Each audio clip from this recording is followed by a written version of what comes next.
Hey guys, Professor Bill, Comic Book University, and Hex Wives, issue number 1. It's an issue 1. I felt like checking it out. I didn't have any particular interest in it, didn't have any disinterest in it. I'm just like, let me check it out. I picked it up, and it wasn't until I actually started reading it.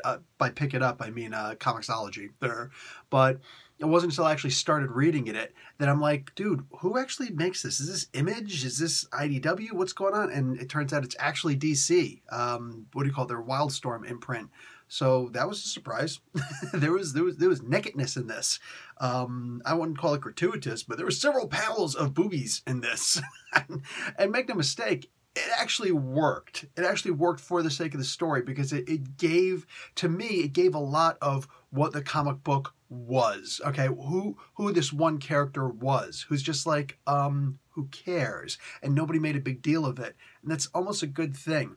And before I actually get into who made this comic book, I remember reading, I don't know if it was R.A. Salvatore or not. It might have been Richard Knack. I'm not sure. Anyway, one of the Forgotten Realms novels.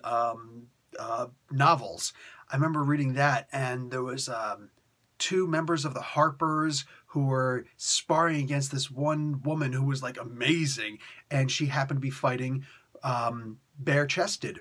And like, I thought to myself, since she was so good at what she was doing, what a great idea. Because any men she's fighting, it's going to be distracting.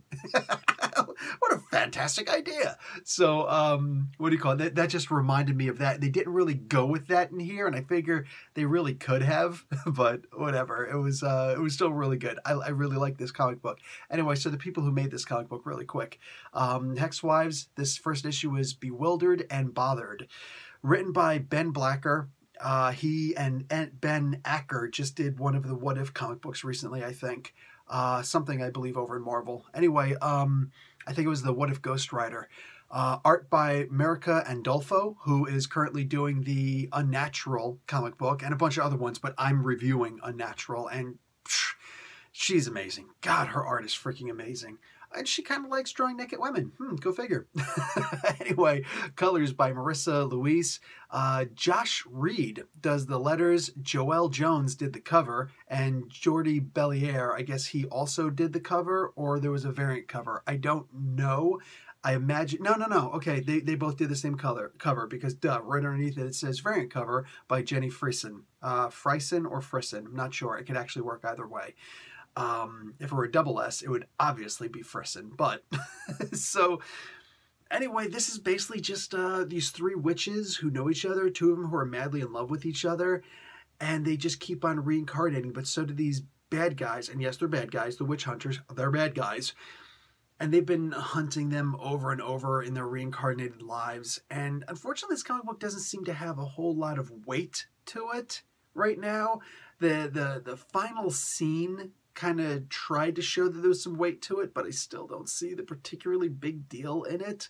I can't say I'm going to be checking out the next issue unless you guys are clamoring and be like, Professor, this was amazing. What are you talking about? And I'll be like, okay, I'll give it another try. I'll give issue 2 a try. All right.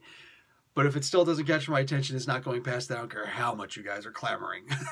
But in the meantime, no, this was fun. For an issue, like, if this were just a one-shot, I would have zero to complain about with this. It's like, okay, this was actually a pretty fun comic book. But it tried to get a little weighty at the end, and I don't think that it was on time. Because with the constant reincarnation and them constantly being so ridiculously powerful, maybe if these guys found a way to prevent the one girl or all of them from using blood magic, maybe that would work. But in the meantime, nah, she's just way too powerful. Way too powerful. But I did love the way that she was using her powers and everything. Like, it was great. It was really great. But, you know, for all intents and purposes, it is what it is. It is what it is. I like this comic book by itself, but not necessarily enough to get the next issue. And that's that. All right, guys. Professor Bill, Comic Book University. Class dismissed.